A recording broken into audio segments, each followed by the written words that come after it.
You want respect, Owen? Then stop hiding behind that dog. Millie's diner went silent. Two ranchers sat at the counter. A postal worker paused over her coffee, and the waitress froze with the marker still in her hand. Owen Mercer stood by the register, one hand resting on Mira's head. She's the only one here who knows when to be quiet, he said. Someone laughed. That old dog can't save you from yourself.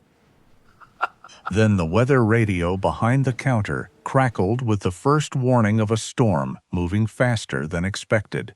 Mira lifted her head toward the dark window. A low laugh followed him out the door, but by morning, the dog they laughed at would lead him to a place no one in Ash Hollow knew still existed.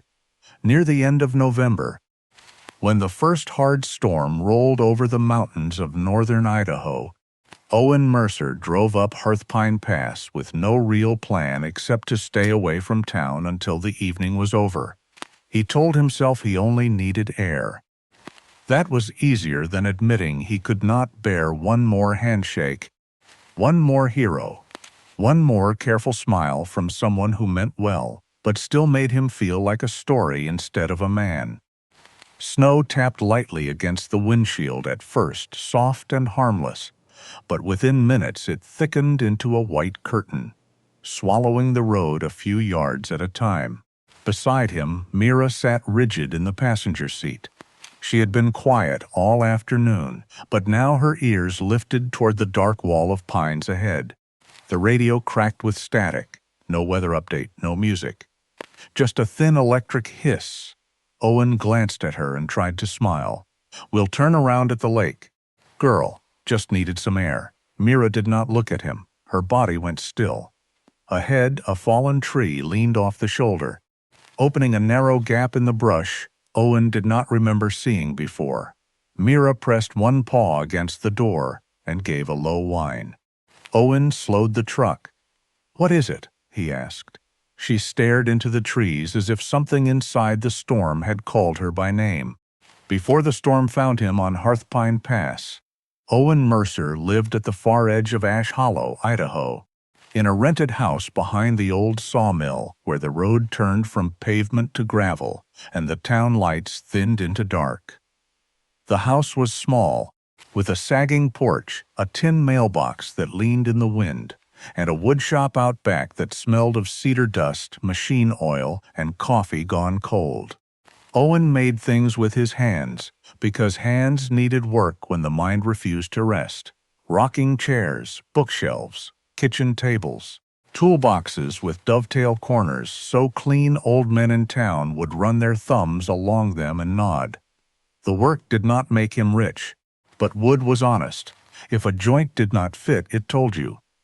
Wood never smiled politely while asking if you were okay. Wood never called him brave for getting out of bed. Mira spent most days near the shop door, stretched across the old braided rug Owen had bought for $5 at a church sale. She would lift her head when the planer started, blink when sawdust drifted through a stripe of sunlight, and sigh when Owen talked to her as if she were the only one in town who understood English properly. "That leg bothering you today?" he would ask. Or, "Don't look at me like that. I measured twice." Sometimes, when he stood too long staring at nothing, Mira would rise, stiff but determined, and press her shoulder against his knee. Not begging, not demanding, just reminding him he was still there. People in town called her old girl. They meant it kindly, but Owen hated the phrase. Mira was not old to him. She was weathered, faithful, scarred by time, but not emptied by it. And some mornings he opened the shop because she expected him to. That morning, the same morning that would end in snow and a cabin no map remembered, Owen drove into town for coffee before starting a set of dining chairs for a couple north of town. Ash Hollow was waking slowly under a low gray sky. Deputy Laura Bellamy's cruiser rolled past the diner window, slow and steady, its tires hissing over the wet street. Trucks idled outside the feed store. A flag snapped in the cold outside the post office. Smoke lifted from chimneys in thin blue ribbons. It was the kind of town where everybody knew your truck before they knew your mood. Owen parked outside Millie's diner and left Mira in the cab with the window cracked, though she watched him through the glass, as if she disapproved of being excluded from breakfast. Inside, the diner smelled of bacon grease, cinnamon rolls, and burnt coffee. The bell over the door gave a tired little ring. 2 ranchers sat at the counter. A woman in a postal uniform stirred sugar into her cup. Near the register stood a new waitress Owen had seen only once before, young enough to still smile with her whole face. "Morning," she said. "What can I get you? Black coffee large. Name?" Owen paused. It should have been easy. 4 letters, a simple thing. "Owen," he said. She nodded and wrote on the cup. While she filled it, one of the ranchers turned and recognized him. "Well, if it isn't Sergeant Mercer." The waitress glanced at the man, then back at the cup, and her pen moved again. Owen saw it before she handed it over. Sergeant Mercer, written in black marker where his name should have been. For a moment he only stared.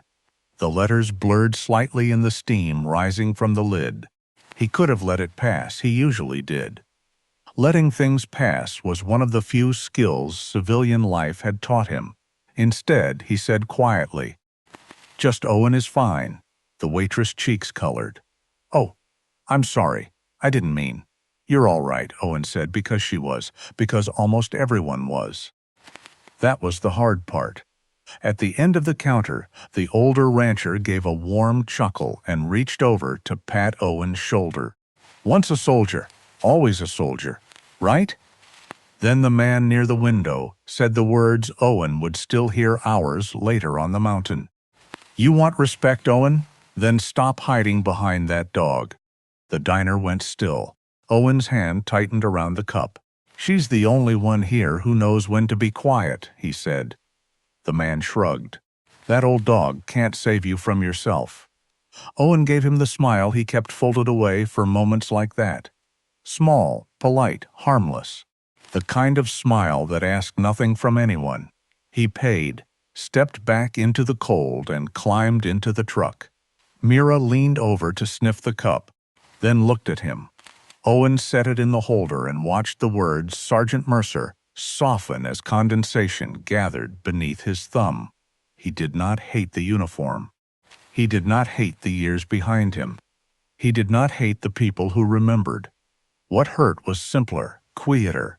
They remembered a version of him that no longer knew how to live inside his skin.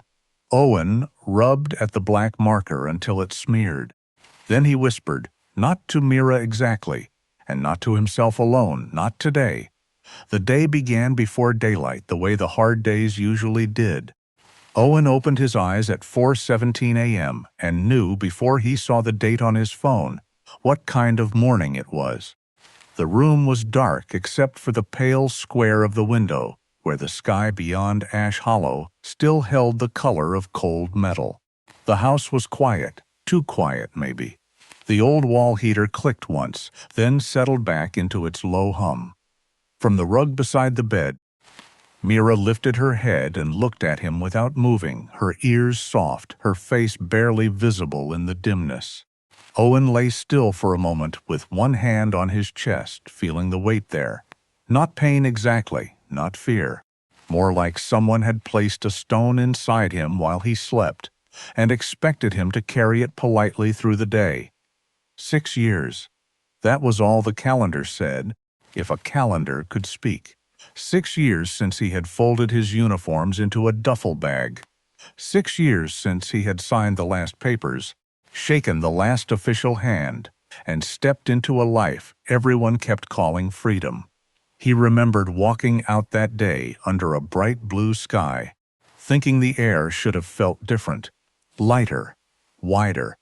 Instead, it had felt strangely empty, like opening a door and finding no room on the other side. Nobody in Ash Hollow knew the date, not exactly. They knew Owen had served. They knew he had come back changed, though no one said it that plainly. They knew he kept to himself made good furniture, paid cash when he could, and owned a shepherd who watched strangers with old, intelligent eyes.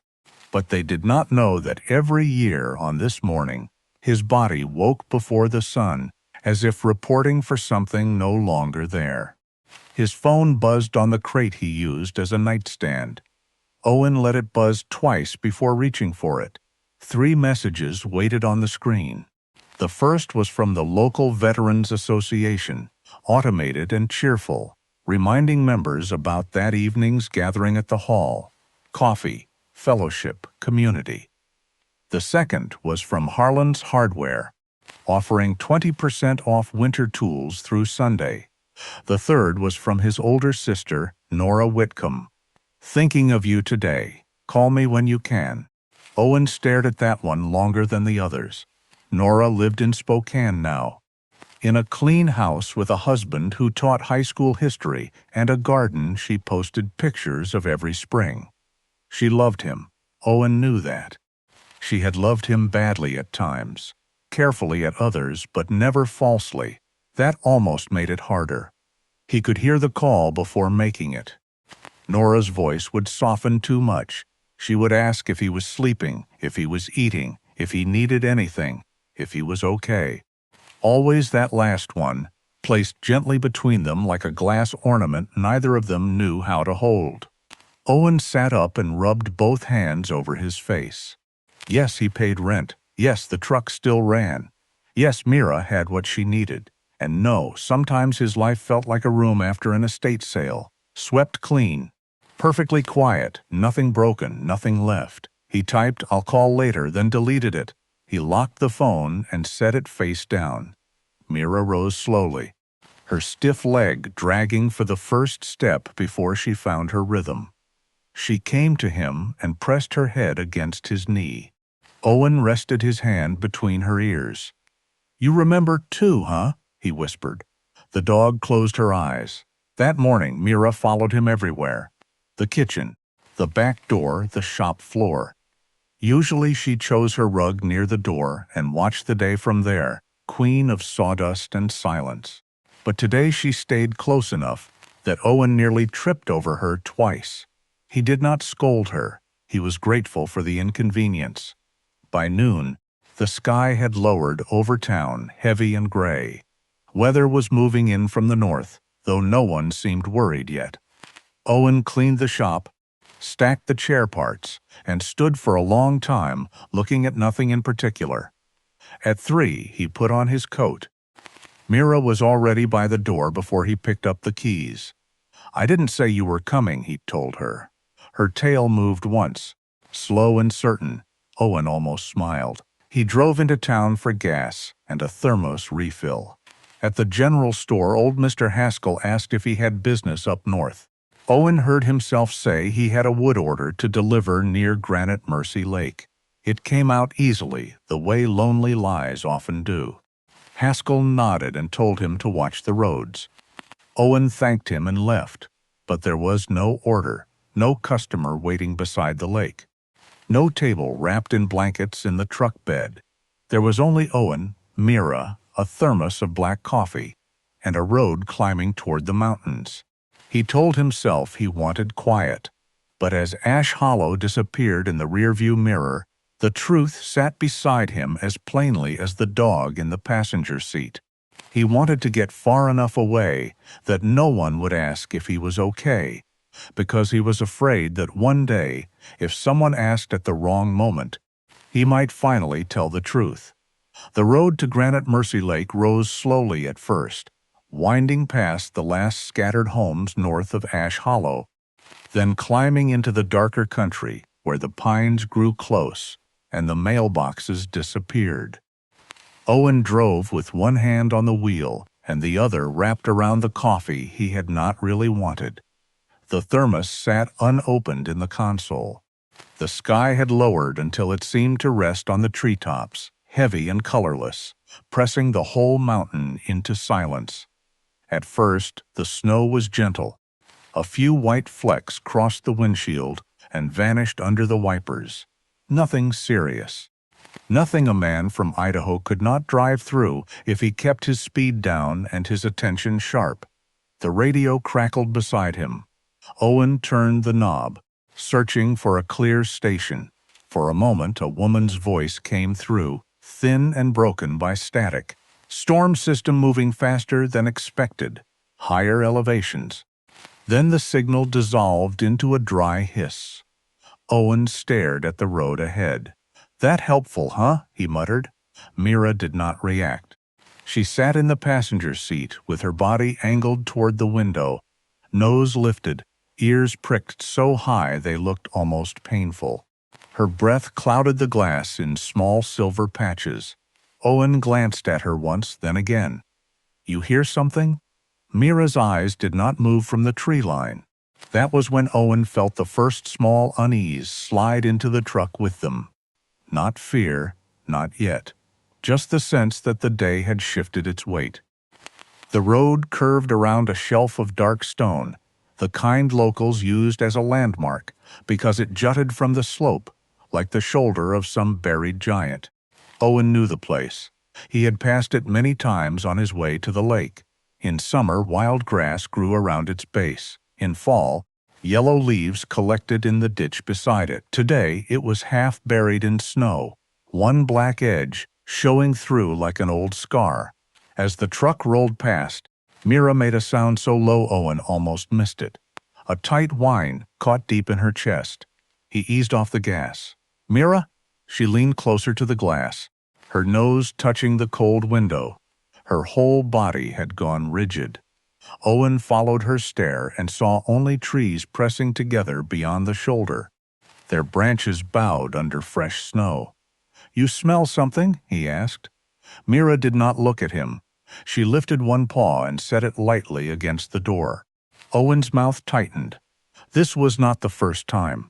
Twice before, on clear afternoons, she had acted strangely near this same bend. Once in early September, she had stood in the truck bed after a walk by the lake, staring into the woods until Owen called her 3 times. Another time, just after the first frost, she had refused to climb back into the cab for almost a full minute, nose pointed toward the same wall of pines. Owen had laughed it off then. Deer, maybe. A fox. Some old scent tangled in the brush. Dogs carried maps in their noses that men would never understand. But today felt different. The wind shifted hard from the north, slamming snow across the hood in a sudden white sweep. The road ahead blurred. Owen slowed to a crawl. The pines bent and shivered. Somewhere above them, a branch cracked with a sharp winter snap, and Mira's ears flicked. But she did not flinch. She was listening past the noise, past the truck, past him. Then Owen saw the tree. An old pine had split near its base and fallen at an angle along the shoulder, its trunk resting against the slope. Behind the broken limbs was a gap in the brush, so narrow he might have missed it if the snow had not outlined the dark space beyond. It was not a road, not exactly. More like the memory of a path, nearly swallowed by years of needles, roots, and weather. Owen rolled forward a few feet, peering through the windshield. "I don't remember that." Mira's paw scraped once against the door, soft, controlled, not frantic. He looked at her. Her eyes were bright, fixed, almost pleading. "No," Owen said, though he did not know what he was refusing. "We're not doing this." The truck idled in the snow. The heater blew warm air against his boots. Behind him was town, light pavement, people who knew too much and not enough. Ahead was the lake, or maybe a storm getting worse by the minute. Beside him, Mira waited with the calm insistence of something older than argument. Owen exhaled slowly and shifted the truck into park. For several seconds he just sat there, listening to the radio hiss and the wind drag its fingers along the doors. Mira did not bark, she did not tremble. She only kept her paw against the handle and her eyes on the narrow opening in the trees, as if she had been patient for months, and the mountain had finally shown her where to go. Owen should have turned the truck around the moment the road began to disappear. He knew that. A man did not live in mountain country without learning the difference between weather and warning. Weather could be driven through. Warning had a weight to it. Warning changed the sound of the tires, the color of the sky, the way the pines leaned toward one another as if sharing bad news. By the time he shifted into park, near the fallen tree, the snow had stopped falling down and started coming sideways. It blew across the hood in sheets, thick enough to erase the road every few seconds. Owen opened his door to step out and check whether there was room to turn around, and the wind snatched it so hard the hinges groaned. Cold rushed into the cab like water through a broken dam. "Stay," he told Mira, more out of habit than certainty. But Mira had already made her decision. In one smooth movement, stiff leg and all, she slipped past his knee, dropped into the snow, and pushed toward the narrow gap behind the fallen pine. "Mira!" Owen shouted. The dog did not stop. She moved through the brush, blurred by snow, then vanished into the trees. Owen stood half out of the truck, heart kicking once hard against his ribs. The first thing he felt was anger, sharp and sudden. The second thing was fear, and it swallowed the first before it had time to become words. "Damn it, girl," he breathed, grabbing the flashlight from the console. He pulled his wool cap lower, zipped his coat to his chin, and went after her. The forest took him in fast. Heartwarming Pass was nothing like the walking trails near Granite Mercy Lake. This side of the mountain was steep and crowded, full of roots hidden under snow, slick rocks, low branches, and deadfall half buried beneath white. Within minutes, the truck was gone behind him. Owen turned once, expecting to see the red glow of the taillights.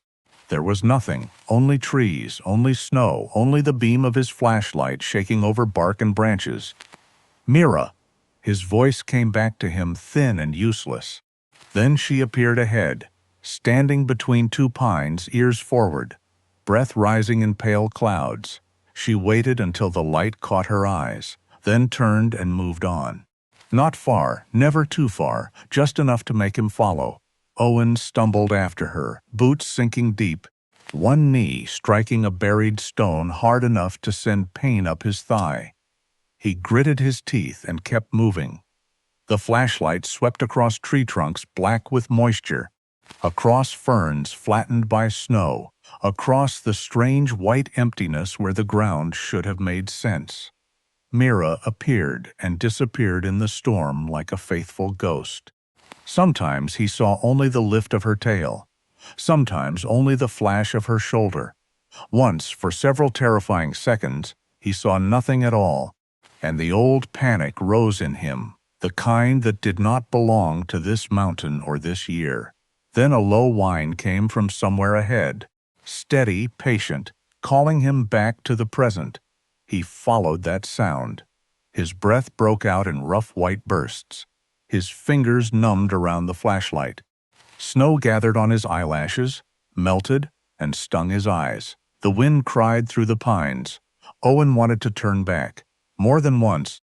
He stopped and told himself this was foolish, dangerous, the kind of mistake people read about later in small-town newspapers. Former soldier lost after following dog into storm. The thought should have made him move toward the road. Instead, he looked ahead and saw Mira waiting again, her body angled into the wind, her eyes fixed on him with a calm that did not ask permission. For years, Owen had lived by control. Check the exits, know the route, keep your hands busy, keep your voice even.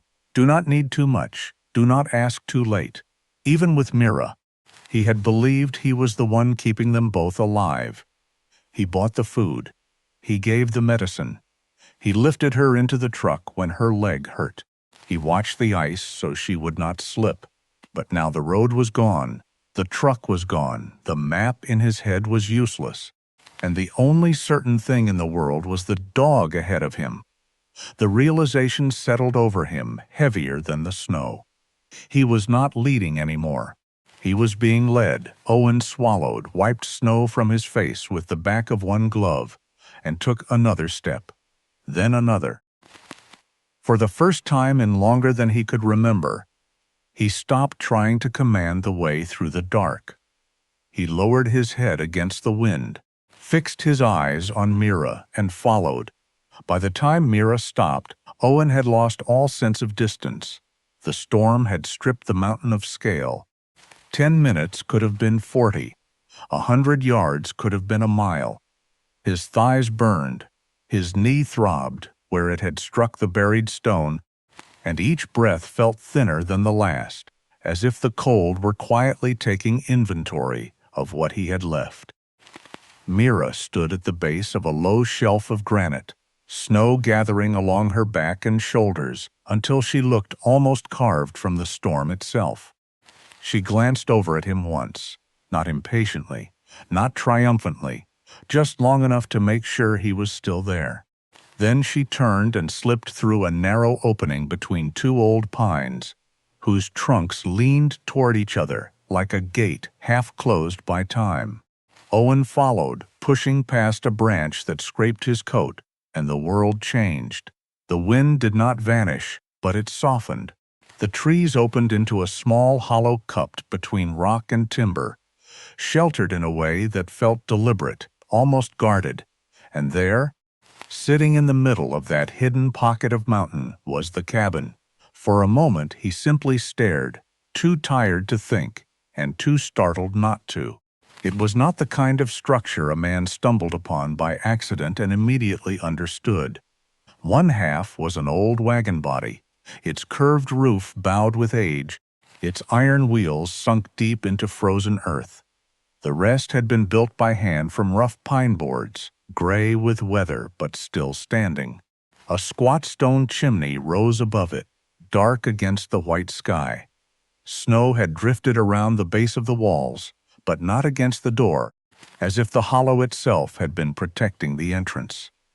Owen turned in a slow circle, expecting to find some explanation for it all.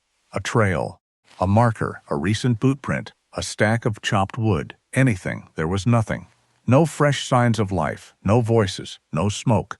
Just the cabin, the trees, and Mira standing before the door as if she had delivered him to an appointment he did not remember making. Owen moved closer, boots crunching softly in the drift.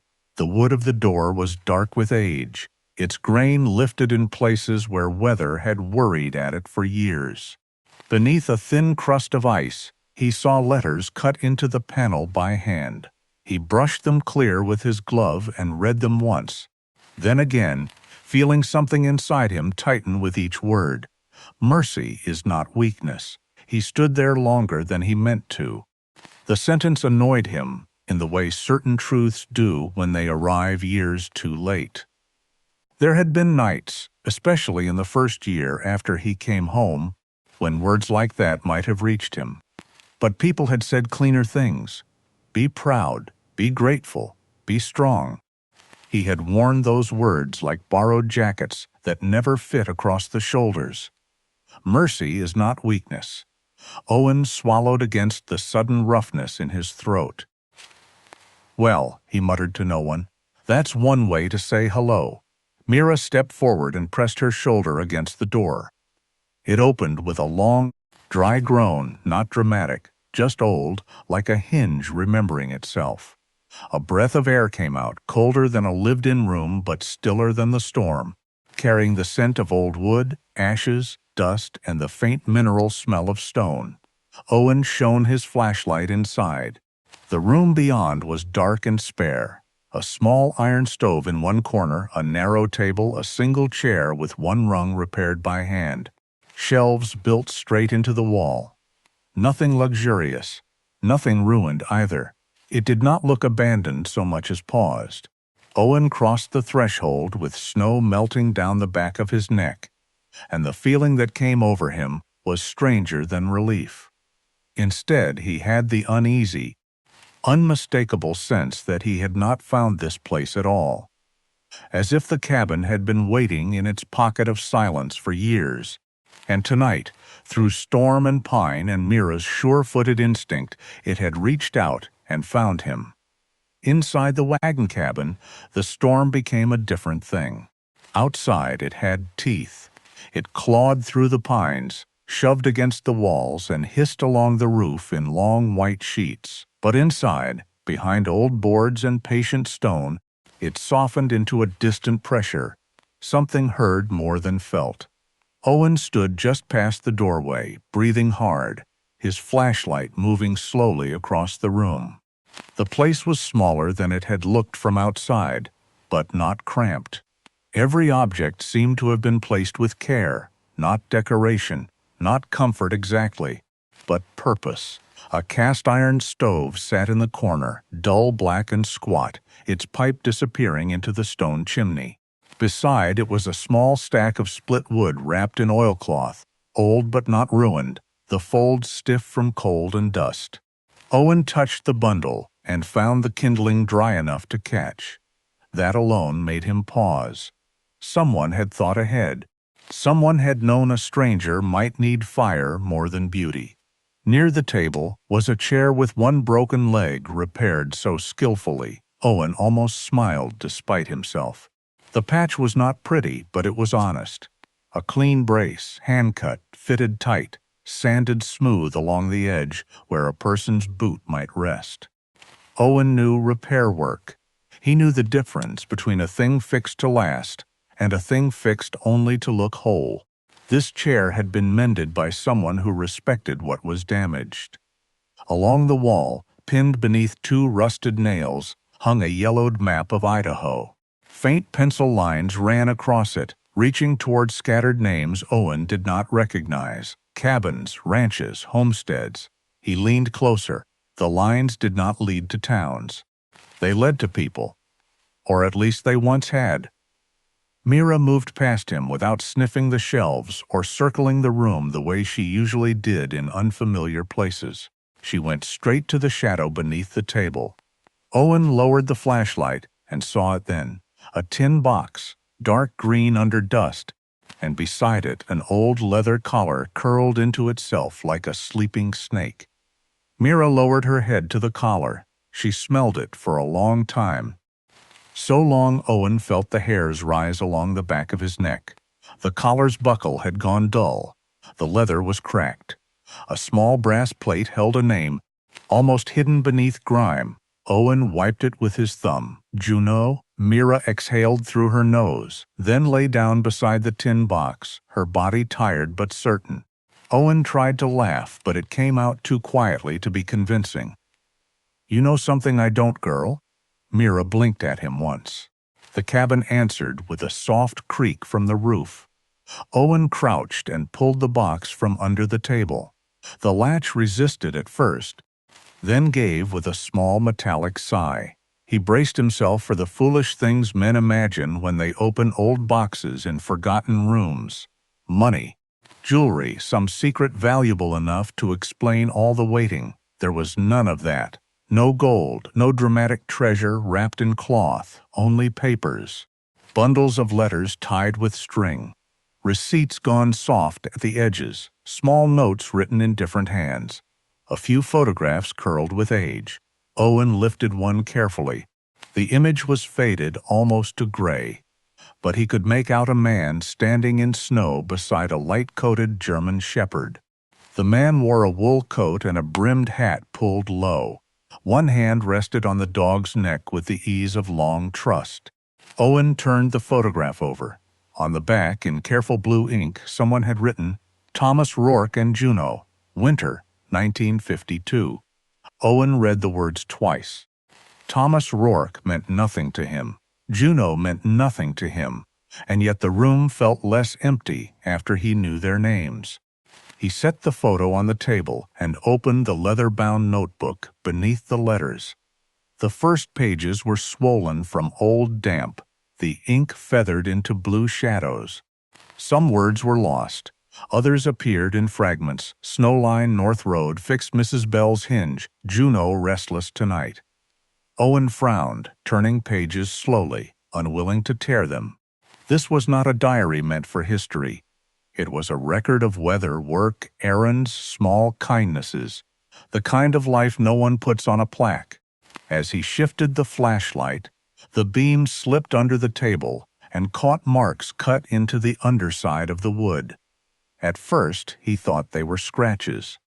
Then he leaned down and saw the sentence, carved carefully where no casual visitor would ever notice it. A man is more than the uniform people remember. The air seemed to leave Owen's lungs. He stayed bent there, one hand on the table, the other holding the flashlight, while the storm pressed its white palms against the walls. The words were not loud. They did not explain themselves. They simply waited beneath the table, hidden but intact, the way certain truths wait inside a man until something finally gives them light. Owen looked at Mira. She had rested her muzzle near the collar named Juno, eyes half closed, as if whatever had brought them here had only just begun.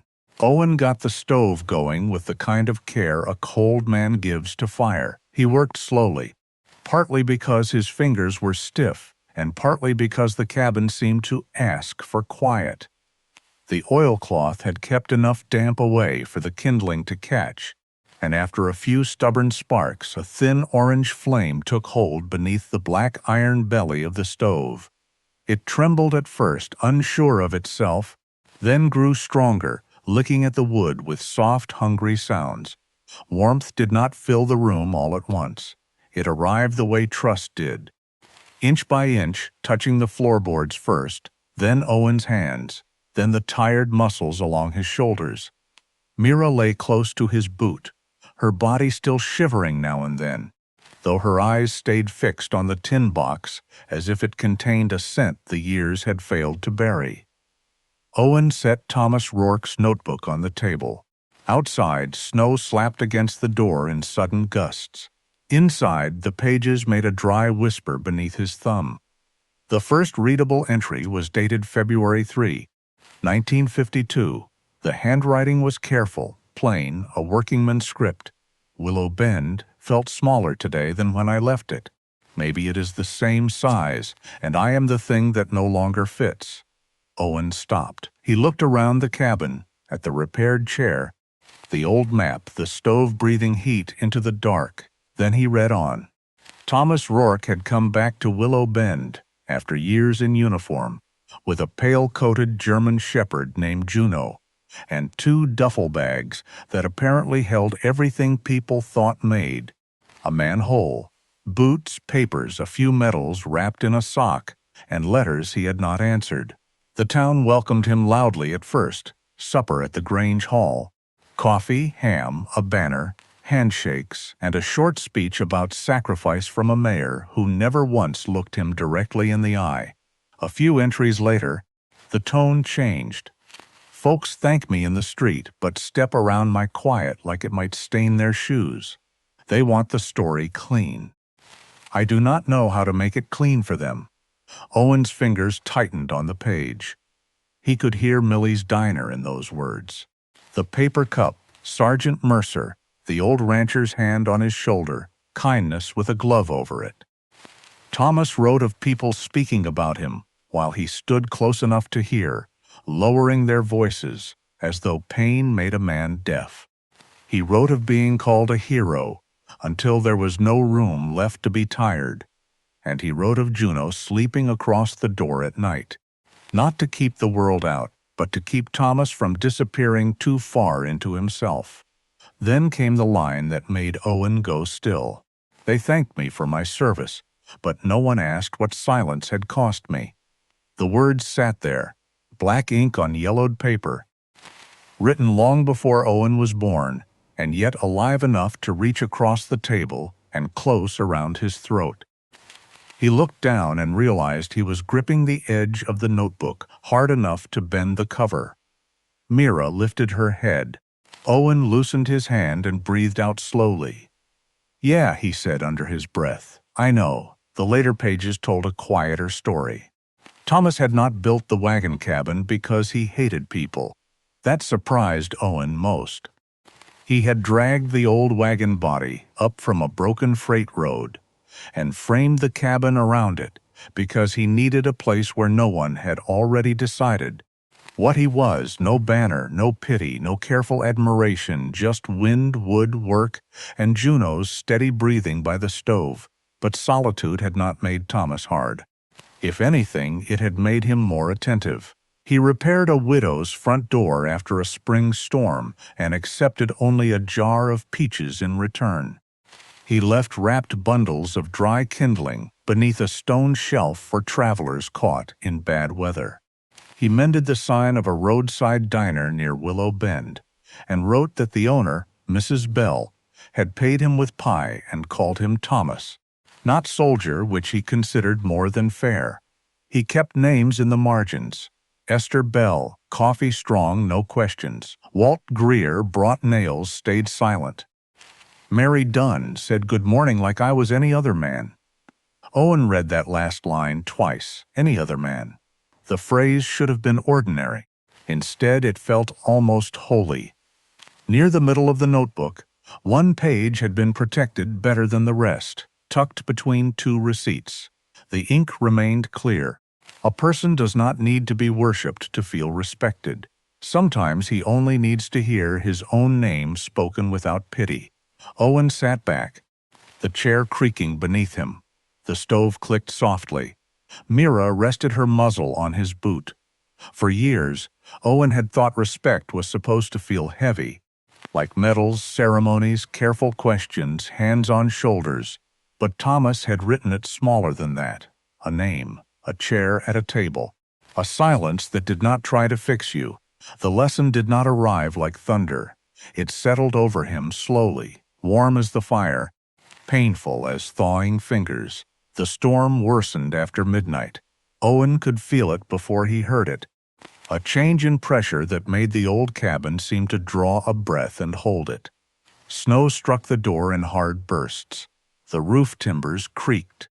Wind pressed through a narrow seam near the floor, sending a thin blade of cold across Owen's boots.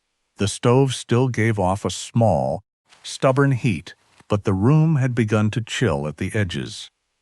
Owen closed Thomas Rourke's notebook and sat for a moment with both hands resting on top of it. He had read enough to feel less alone and more exposed at the same time, which was a strange mercy in itself. Outside, the mountain had vanished. Inside, Thomas's words remained, plain and steady, as if the dead could sometimes leave behind a lantern for strangers they would never meet. Mira stirred beside him. Her ears lifted. Owen looked down. "What now?" he whispered. The dog rose slowly, her stiff making the movement careful, almost painful. She crossed the room toward the stove, sniffed along the floorboards, then stopped near a dark plank, half hidden by shadow. She lowered her nose, breathed in deeply, and scratched once. Owen watched her. "Mouse?" Mira scratched again, softer this time. Not frantic, not playful. Then she looked back at him. It was the same look she had given him in the truck. The same look from the trees. Patient. Certain. Owen's mouth went dry. "You've got to be kidding me." Mira did not move. The wind slammed against the cabin, rattling the old door in its frame. Owen pushed himself up, joints stiff, and knelt beside her. The plank looked no different from the others at first.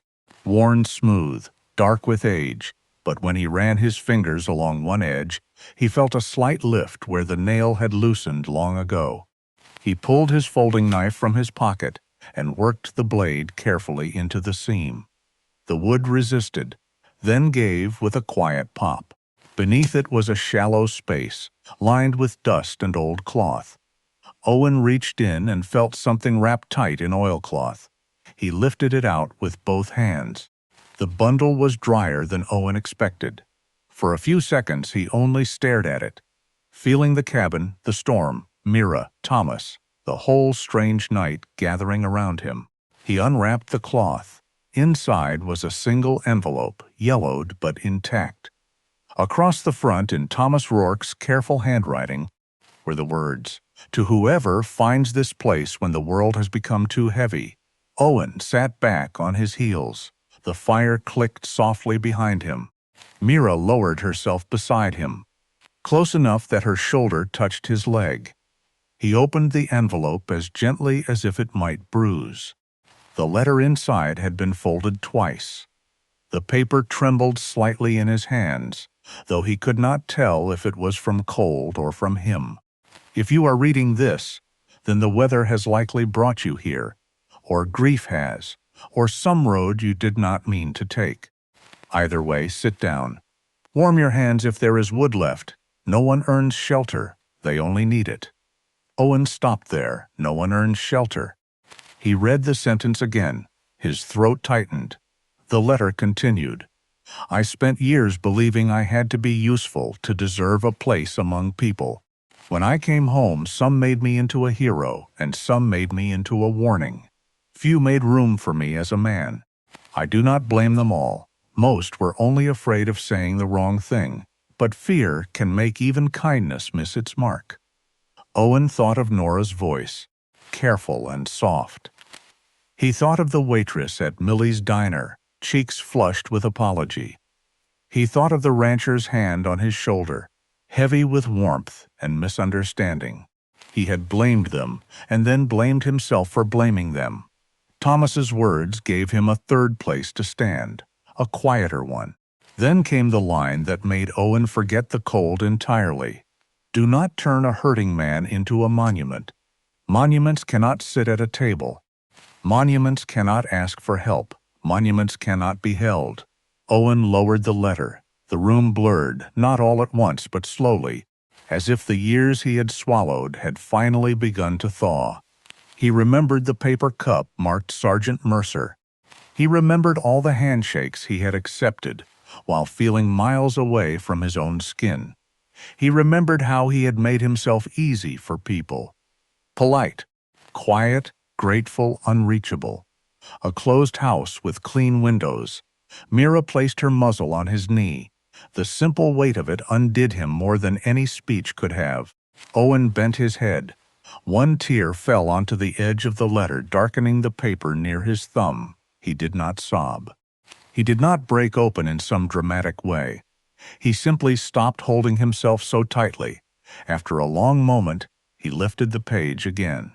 If you are tired, rest. If you are quiet, let someone sit beside you. If you are ashamed of needing mercy, remember this. Mercy is not weakness. It is how human beings keep each other alive. The stove glowed low. The wind moved around the cabin like a world trying and failing to get in. Owen pressed one hand gently to Mira's head and let the other rest on Thomas Rourke's letter. No treasure could have changed him like this. Only this. A man long gone had left permission for another man to be human, and for the first time in 6 years, Owen believed he might be allowed to need warmth without apologizing for it. By morning, the storm had worn itself thin. It did not stop all at once. Storms rarely did. They loosened their grip slowly, as if reluctant to give back what they had taken. The wind softened first. Then the snow changed from hard, slanting sheets to a quiet fall that drifted through the pines without anger. Inside the wagon cabin, Owen woke in the chair with Thomas Rourke's letter folded carefully inside his coat pocket, and Mira asleep near the stove, curled close to the last red glow of the coals. For a moment, Owen did not move. He listened. No radio, no applause, no careful questions. Just the soft breathing of an old dog, and the small settling sounds of a place that had survived another night. He melted snow in a dented tin cup he had found on the shelf, warmed it over the stove, and let it cool before setting it beside Mira. "Drink slow," he murmured. She lifted her head and obeyed with the weary dignity of someone who had done her job and expected no praise for it. Owen smiled, not the polite smile, not the folded one, but something smaller and truer. Back in Ash Hollow, Mr. Haskell had already called Deputy Laura Bellamy, after remembering Owen's lie about a wood delivery near Granite Mercy Lake. When the plow crew found Owen's truck half buried near Hearthpine Pass, Laura knew whose name to call into the trees. He was kneeling beside her when voices came through the trees, faint at first, then closer. "Owen Mercer?" He stood, heart tightening out of habit. A figure appeared beyond the doorway, then another. The first was Deputy Laura Bellamy, 54 years old, steady-eyed, wrapped in a heavy parka dusted with snow. Owen had seen her around town for years. She was not a woman who wasted language. Behind her, 2 volunteers from Search and Rescue waited near the pines, giving the cabin and the man inside it room to breathe. Laura looked at Owen, then at Mira, then at the little stove still holding heat. She did not ask what he had been thinking. She did not call him lucky in that scolding way people used when fear came out sideways. She did not say hero. She only nodded once and said, "Glad we found you, Owen." Just Owen. His name arrived without pity, without decoration, without the weight of a title. For reasons he could not explain and did not try to, it nearly broke him. Owen looked down, cleared his throat, and placed one hand lightly on Mira's head. "She found me first," he said. After they brought him back to Ash Hollow, people wanted the story, of course they did. A veteran, a dog, a hidden cabin, a night in the storm. It had all the shape of something folks could polish until it shone too brightly. But Owen surprised himself by speaking up. He told Laura he did not want the wagon cabin turned into a roadside curiosity, or a place where people carved initials into old wood and took smiling pictures beside someone else's silence. Laura listened. Nora drove down from Spokane the next morning after Laura called her, nervous and pale from the road, and listened too. County records later showed the hollow sat on public land near an abandoned freight route, which made the shelter possible. Together, slowly, carefully, with help from neighbors carrying lumber, blankets, a new latch, and more coffee than anyone needed, they restored the cabin into a quiet emergency shelter for travelers caught on the mountain. Not a museum, not a shrine, a shelter. Dry wood wrapped in oilcloth, wool blankets sealed in a cedar chest, waterproof matches, a map, a first aid kit, a small notebook on the table where travelers could leave a sentence for whoever came after them. Thomas Rourke's tin box stayed beneath the table, protected but not hidden. Junot's collar stayed with it. So did the letter. A few months later, when the snow had retreated up the ridges and the pines smelled of thawing sap, Ash Hollow held a small opening at the cabin. There was no stage, no microphone, no long speech about bravery. Owen had built one long table from pine and cedar, and everyone gathered around it with coffee, bread, and quiet voices. Mira lay beneath the table with a bowl of water near her paws, watching the room the way she watched everything, as if love itself required attention. Nora stood beside Owen for a long while before speaking. "I don't always know what to ask," she said. Her voice trembled, but she did not soften it into pity. "But I'd like to learn." Owen looked at the table, at the steam rising from the coffee, at Laura talking with 2 hikers near the doorway, at Mira resting in the shade. Then he said, "Start with coffee." Nora let out a breath that almost became a laugh. "Black? Usually," he said. "But I'm trying to be less stubborn." It was not a grand reconciliation. It was better than that. It was a beginning small enough to be real. 1 year later, at the first sign of winter, Owen returned to the wagon cabin with Mira moving slowly beside him. Her steps were shorter now, but when they reached the door, she lifted her head as if greeting an old friend. Inside, the stove was cold, the table clean, the notebook half filled with travelers' words. Owen opened the tin box and placed a new letter beside Thomas's. At the top, he had written, "To whoever finds this place when the world has become too heavy." Beneath it, in his own plain hand, he added, "You are not the worst thing that happened to you. You are not the title people gave you. You are a person. Sit down. Warm your hands. Stay as long as you need." Mira settled by the door, peaceful and tired, her coat catching the weak winter light. Outside, snow began to fall again, but this time it did not look like loneliness. It looked like a blanket laid gently over a place that had learned how to keep people warm. If Owen and Mira's journey stayed with you, tell us which moment hit your heart the hardest and where you're watching from. And if you believe quiet stories like this still matter, please like, subscribe, and come back for the next one.